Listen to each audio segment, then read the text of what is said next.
इस संग्राम के पीछे के वास्तविक कारण आपकी पार्टी क्या समझती है?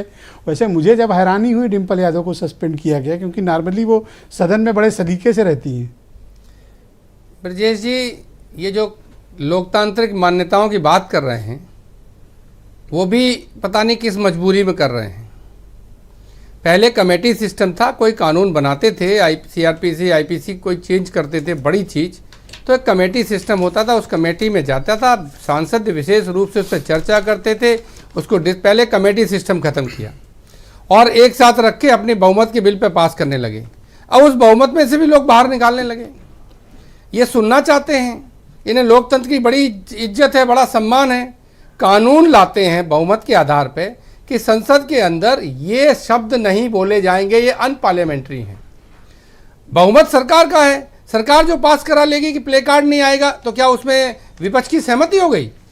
आपने क्या कौन से शब्द बैन किए? तानाशाह, जयचंद, करप्ट, निकम्मा, ढिंढोरा पीटना, विश्वासघात, ये शब्द ये अनपार्लियामेंट्री है। क्यों? बल्कि मैं भूल गया, जुमला जी भी रोका गया है।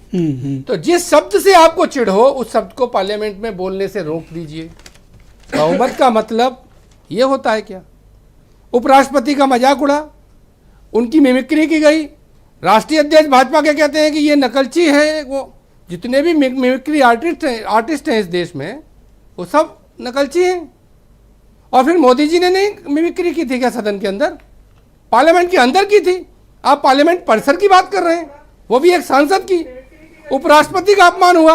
अब उपराष्ट्रपति के अपमान में जाट हैं, वो पिछड़े हैं, वो तो आप इंडोर्स करते हो कि जो हुआ मिमिक्री वाला ठीक हुआ? देखिए, देश के राष्ट्रपति की मिमिक्री हुई, हमारे नेताजी माननीय मुलायम सिंह यादव जी की तमाम लोग मिमिक्री करते थे, लालू जी की करते थे। इस देश में बड़े बड़े नेताओं की मिमिक्री होती आई है। यूएस प्रेसिडेंट की लोग मिमिक्री करते हैं। कौन सी बड़ी बात है इसमें? कोई उनके लिए गाली तो ऐसा क्या कर रही थी डिम्पल यादव और प्रोफेसर राम गोपाल यादव को उन्हें सस्पेंड कर दिया गया? भाई सुनना नहीं है विपक्ष को, अपनी दादागिरी है। आपका बहुमत है, आपका स्पीकर है, ये नहीं कहेंगे कि स्पीकर, देखिए सदन, हम भी सदन के छोटे ही सदन के सदस्य रहे हैं। कोई हल्ला हंगामा होता है, सदन एडजर्न किया जाता है, पार्टी के लीडर्स बुलाए जाते हैं, स्पीकर बैठ के बात करते हैं, रास्ता निकालते हैं। क्यों होम मिनिस्टर नहीं बोल सकते?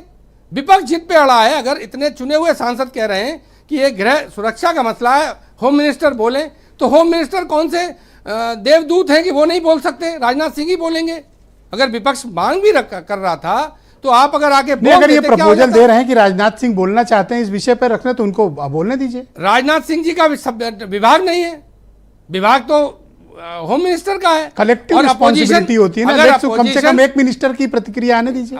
क्योंकि सब लोग जानते हैं कि दो लोग पार्टी चलाते हैं। आप भी जानते हैं राजनाथ सिंह जी की स्थिति। मैं नहीं बोलना चाहता उस बात को टीवी पे, मैं डिबेट। देखिए, मूल मुद्दा क्या है? मूल मुद्दा यह है कि संसद के अंदर चूक हुई, आतंकवादी सुरक्षा में चूक हुई। आतंकवादी और इस तरह की बात कहना बेकार इसलिए है क्योंकि वो लोग उतर गए, उतर के अपने उन्होंने पूरा ऐड कर दिया, न किसी की जान को खतरा किया, न कोई डर भय फैलाया।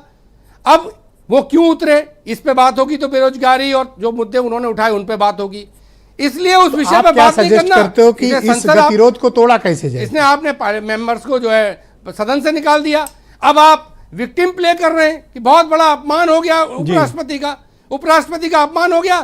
तीन कमान बने हुए हैं, हाथ जोड़े उपराष्ट्रपति, इसमें अपमान नहीं हो रहा उनका।